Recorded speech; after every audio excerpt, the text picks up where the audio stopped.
Pessoal, a gente continua nesse tema, questão política, agora a partir da análise política, né, dessas duas cirurgias aí que o presidente Lula acabou submetido aí ao longo da semana. Eu vou conversar com Gilvander Pérez, que é cientista político.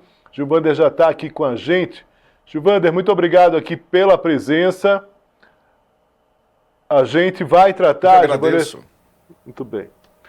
Hoje a gente vai tratar, saiu uma pesquisa Quest hoje, que mostra Lula francamente favorito numa disputa eleitoral em 2026, caso venha a tentar a reeleição. Ele ganha ali dos cenários de Tarcísio, mesmo Bolsonaro inelegível, a Quest foi lá e testou Bolsonaro, Lula também acabou, ganha de Bolsonaro, mas há um detalhe, essa pesquisa ela foi feita do dia 4 ao dia 9, ou seja, na segunda-feira, e a cirurgia de Lula, ela se dá na segunda-feira, na madrugada, na noite de segunda-feira. Então essa pesquisa claramente não pegou essa questão da cirurgia. Eu falo isso por quê? Porque dentro do PT, com esses dois movimentos, a queda do Lula e essas duas cirurgias agora, já tem uma preocupação clara de que o Lula não dispute a reeleição de 2026.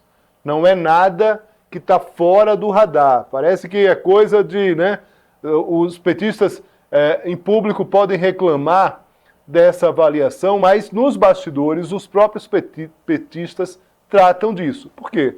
Por conta da idade do presidente, a gente sabe que, por conta do etarismo do eleitor, e aí não vem aqui a análise se é bom ou se é ruim, mas há sim uma questão de etarismo do eleitor, né, em relação a candidatos mais velhos. E eu te pergunto o seguinte, como é que você avalia que possa se dar essa questão do presidente Lula? Dado a preocupação entre os próprios petistas de que Lula, em determinado momento, não dispute a reeleição. É importante também a gente comentar que é o seguinte, essa decisão é do próprio Lula. Ninguém do PT, ninguém do governo vai dizer, não, presidente, não dispute ou coisa parecida, não. Essa decisão é do próprio Lula, é ele que vai decidir. Mas pode ser que ele opte por não disputar uma nova campanha. A gente também tem que levar em conta, Gilvander, que seria, caso Lula se candidate, a 7ª campanha presidencial.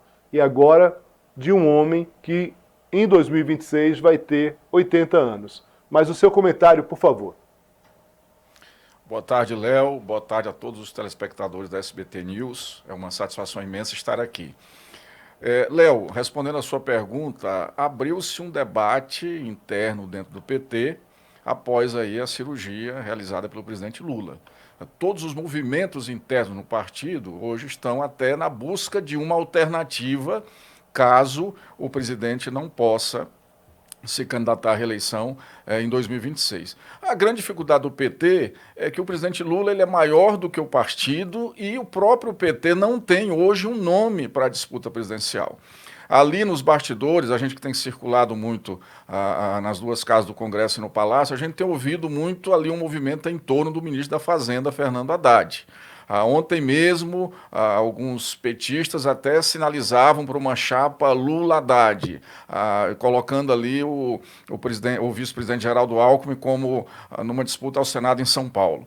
Então é o seguinte, a política há um conceito de que o líder, né, o governante, ele não pode adoecer, porque ao ficar doente, fragiliza todo um processo. Né? O processo da sua liderança e aí, no caso do presidente Lula, nós temos o processo da sua sucessão. Então, criam-se dúvidas no cenário nacional e abre-se dentro do PT a disputa interna para quem vai ser esse candidato. O PT já preparando esse nome, caso o presidente não possa disputar por vários fatores, como você falou. A cirurgia agravou, mas nós temos também o fator da idade. Paralelo a isso, é muito interessante a gente fazer uma análise das últimas pesquisas que foram divulgadas antes da cirurgia do presidente. Elas apontam ali uma liderança do presidente Lula sobre os candidatos de direita em qualquer cenário. o que nós observamos? Primeiro, a cristalização, né, uma forte tendência à cristalização e à estabilidade da candidatura à reeleição do presidente Lula em 2026. A gente percebe ali que o bolsonarismo, os votos do bolsonarismo concentram-se somente na ala familiar. O Tarcísio acaba numa ausência de qualquer Bolsonaro na disputa presidencial. O Tarcísio não consegue captar esses votos, então já é um cenário diferente do que foi as eleições passadas, de que o bolsonarismo não consegue transmitir os seus votos para um outro candidato da ala. O Pablo Marçal também a gente vê pelos números, e a cristalização da candidatura à reeleição do presidente Lula.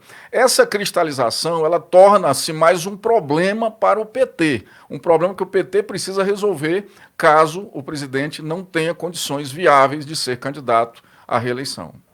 Pois é, alguns petistas que eu conversei dizem o seguinte, olha, ninguém vai admitir isso nesse momento, exatamente pelo que você está dizendo. Se nesse momento se abre uma corrida para uma indicação, para a substituição do Lula, vai ser uma guerra tão grande interna dentro do PT, que é tudo que o governo e o PT não precisam nesse momento. Então, se isso vier a acontecer, e esse temor é real, isso vai se dar efetivamente a partir de 26 ali, não sei que de fato você tenha uma troca de cenário político, né, em relação à própria força política do presidente Lula.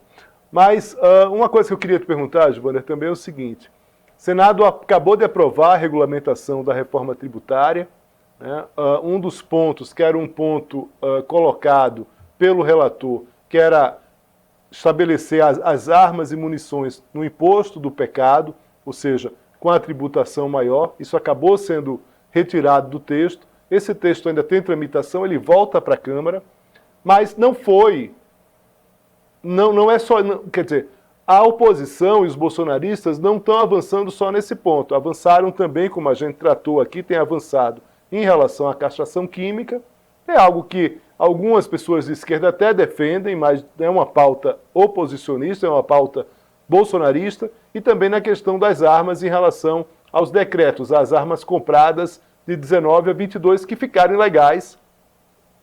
E aí se está estabelecendo ali um novo, vamos dizer assim, uma anistia em relação a essas armas já compradas.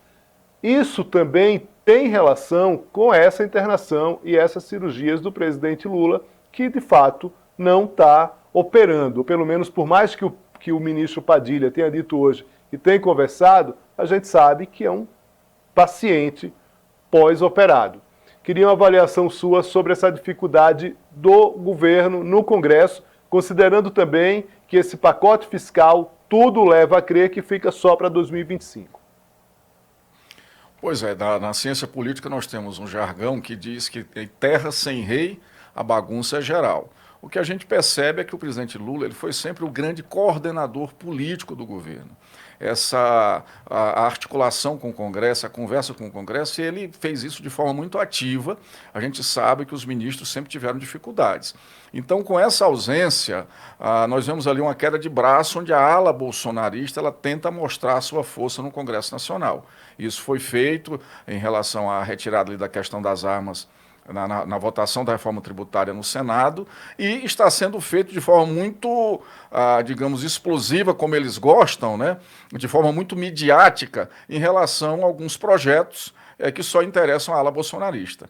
Mas o que a gente percebe? Isso é uma medida de força, eles tentando mostrar a força do Congresso no momento que nós podemos dizer de fragilidade do governo, né? Nós temos o presidente no tratamento de saúde e nós temos aí a necessidade de se votar ajustes muito importantes ali para que o governo consiga manter uma força ativa no país, digamos assim. Como que eu vejo? Hoje a coordenação política do governo, ela vai ter que se rebolar bastante para conseguir votar aí o pacote fiscal até semana que vem. O Congresso funciona até no máximo quinta-feira à tarde da próxima semana. Nós temos aí a questão das emendas parlamentares, que o governo já, através de portaria, organizou ali as exigências que foram feitas pelo ministro Flávio Dino.